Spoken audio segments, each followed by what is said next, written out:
Well, first of all, thank you very much for having me on your program. It's a pleasure to be here.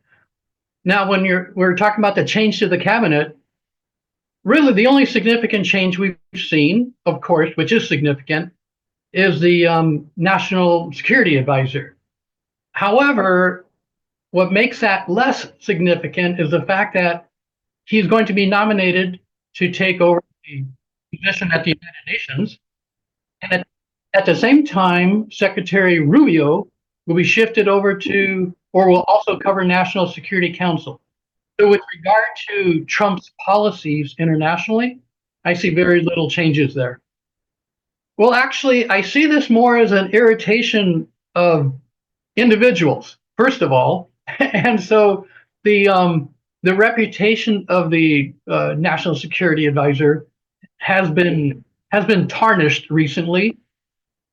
The whole idea of conducting discussions on military operations on the phone is absolutely inexcusable. At the same time, Marco Rubio has demonstrated the value of what I call diplomacy by aggression.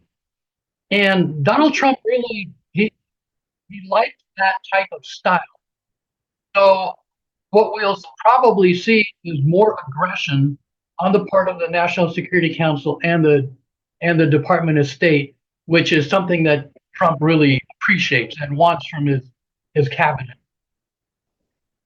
Actually, I don't think this change, and like you said, it's for an unspecified period of time, is going to have a significant impact on Gaza and Iran and current negotiations, mainly because Trump has his own negotiator who really has the lead, especially with regard to Iran and Israel.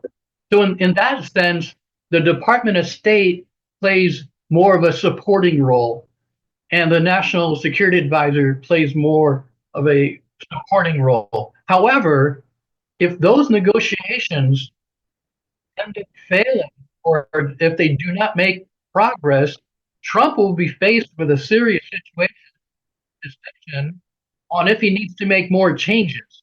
From looking at how the negotiations have gone so far, I don't have a lot of hope that successful negotiations will emerge in either case.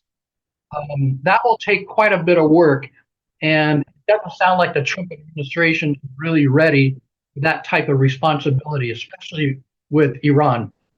Um, to a degree, yes, it could indicate that he has adjusted his policies slightly. However, as we've seen, the overall intentions of his policy have remained largely the same. For example, with Iran, in that regard, in in his first administration, Trump away, but he never replaced it. Now he's attempting to replace the JCPOA, but only on a unilateral basis, which is woefully inadequate when we talk about the impact Iran nuclear uh, ability has in the region. The same thing with Gaza and Israel. Basically, Israel isn't listening to anybody. Benjamin Netanyahu is carrying out his own campaign against the Palestinians. In that regard, Trump also has minimal impact. So, with regard to a change of policy, uh, we'll need to revisit what his policy goals really are. That's where his weakness is. He doesn't have very explicit goals that are attainable and can be achieved in the short term.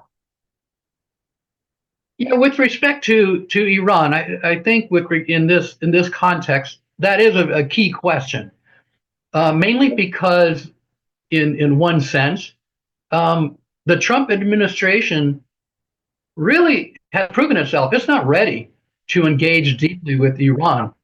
Iran is much more sophisticated and has much greater depth and background on the nuclear issue as compared with Trump's team, which unfortunately has a lot of, I would call, neophytes and people with much less experience. In that regard, Trump has a significant task ahead of him dealing with Iran. So any changes on his team so far probably will not make a big difference. But on that issue, he will probably need to make even greater changes if he expects to have an impact on Iran, because he looks at Iran not just as nuclear, but he's looking at Iran for terrorist financing, for supporting Iran aligned militias, for supporting Yemen. And also for their tension with Israel. So the Iran issue is much more complicated than Trump's current approach. Thank you very much. Thank you for having me.